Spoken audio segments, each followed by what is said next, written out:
Hey, what's up my lovely people? So in today's video I'll be teaching you how to create a 5x5 closure from scratch. So guys, as you can see, this is a 5x5 closure that I'm trying to ventilate. At this point I've already done like I think 4 or 5 lines here, and I actually thought it was recording but it wasn't. But anyway, that doesn't really mean anything because I'm still going to explain and you are going to perfectly understand. So yes, in this video I'll be teaching you how to ventilate a closure well, whatever size you want to ventilate. And here I'm using the largest size, one of the largest sizes of ventilation, which is largest sizes of closure, which is the 5x5 closure. So you won't really have any issue with lower closures you want to ventilate, or maybe larger closures, maybe if you're going for a 6x6 or a 7x7. All right, so in this video I'll be teaching you about all you need to know to ventilate perfectly. Now, it's not just about knowing how to ventilate, it's knowing how to ventilate perfectly so that your work is neat and presentable. Now I'll attach a video to this video to show you how I created this pattern, because this is just a Swiss lace that I cut a portion from, so I had to create this pattern. So I'll attach the video, although that video is of I think a 2x6 closure, but it still runs in the same way if you want to draw a 5x5 measurement. All you just need to do is the measurement. The process of drawing it is still the same thing. Now firstly, to start ventilating, one thing you should know is that you need to start from the base. I'm going to continue to show you how to ventilate, but I just want to tell you how I started in case you want to start. Now this is the base, which is created like in a curve-like manner. Now you need to start from the base. One thing you should know about the base is that the way you are ventilating the base has to be ventilated downwards in order to cover the hair downward, cover the the remaining part of the hair. Do you understand? So you are ventilating downwards for the base. And now, how do you start? You can see you're also ventilating on a straight line. You can see the line here is straight. It has to be straight, if not the pattern would not be fine. So you are ventilating on a straight line. So first of all, how do you start? Now this is the curve here. Now where your curve meets this line at the base, that is where you start. That is where you make your first knotting. And now, if you have not subscribed, please go back and click the subscribe button so you can enjoy the remaining part of this video. I'm sure you're learning something. So wherever this line meets this baseline, that is where your first knotting is being made. If it meets here, you make your first knotting and ventilate on a straight line. You go to the next, like that. It is just repetition. Now I'm just going to show you how to ventilate. Now the best method of ventilation I actually advise anyone to do is the double split knotting, in which I'm going to teach you how to do in this video. So let's get right into it. So once you make the first line, you should know that as you are ventilating, the line here is where you start from, and it's going to meet here for the lower base. You start here, you meet here, start here, you meet here, start here, like that. But this base has to be curved. Do you understand? So let's get right into the practical. So I'm just going to put it in between my legs, and I hope you guys can see.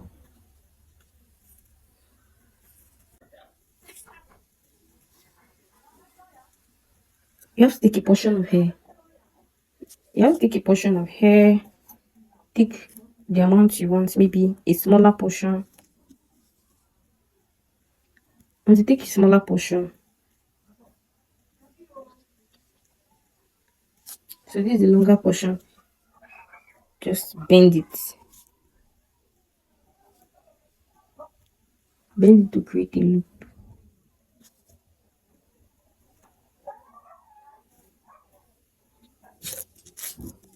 We are going to start.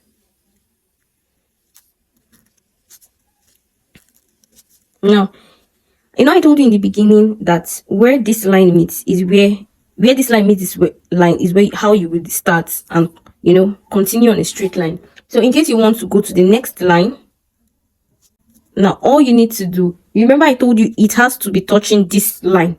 Do you understand? So trying to figure out the line from here may be a bit difficult. So all you need to do, the two first knotting you've done here, there's a hole, right? So you're going to jump that hole and go to the next one on top. Do you see that?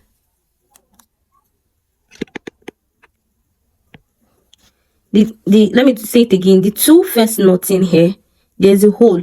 You jump it, go to the next hole on top. When you do, you pick like 2 strands, drag it under the run, knot the first one to be firm, go in, knot the second one to be firm, then drag it. So now you have already created a line that you can follow, or a knot you can follow. Then continue. You leave a space. You leave a space here. This is where this one below is. So you leave the space on the same line with this. You create the knot. 2 strands. You knot 1. You knot 2. Can see they are on the same line, right? You go again, leave a space. Make sure it's 2 strands. 1, 2. Can see. You leave a space, you go to the next one. So you can see it's the next one I'm going to now that is touching. Can see it's touching the line here. Do you understand? Can see it's touching the line here. So that's how you continue on a straight line. So all you need to do is just repeat the same process here. So this is what you call the double split knot. There's a difference between double knot and a double split knot. This is a double split knot. As the closer range, leave a space. The next on same straight line.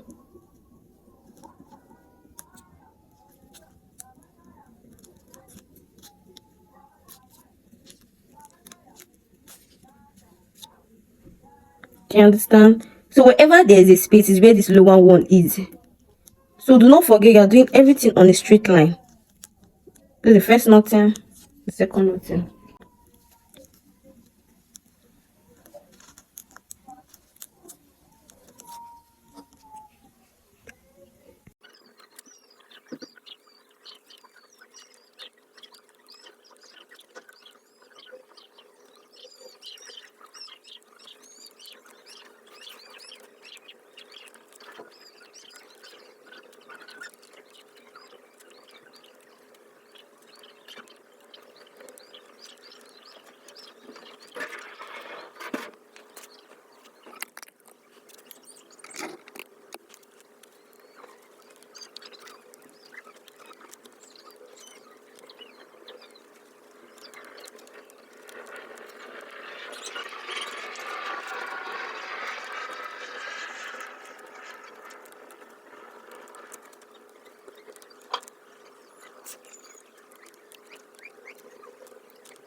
So now I'm done with the lower parts. As you can see, I'm done. Now sometimes to speed up the process, to speed up this lower part process, most times we go in with 2 split knot, 1 single knot, 2 split knot, 1 single knot. So that's basically after doing 2 split knots, 2 lines of split knots, you're now going with 1 line of single knot. You can go in with split knots throughout, But in case you just want to increase your pace for the lower, I advise that for the lower parts and not for the middle. I advise that for just the lower parts. Do you understand? So if you want to speed up your pace, you can go in like after doing 2 split knots lines, then you go in with 1 single knot. So this is how to create a single knotting. Single knotting just to me, like I've already shown you how to go to the next line. So in between this one, after the first hole, the second hole is where you pass your needle. So after passing your needle, you take the 2 and knot. That is a single knotting. So leave a space, go to the next one.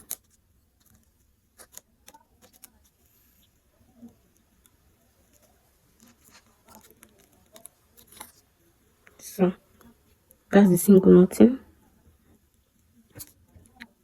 So I think this is the end here. Just continue like that. So the single knotting is the easiest form of knotting. It's not time consuming and it is very easy to learn, but also it is not as strong as the double split knot.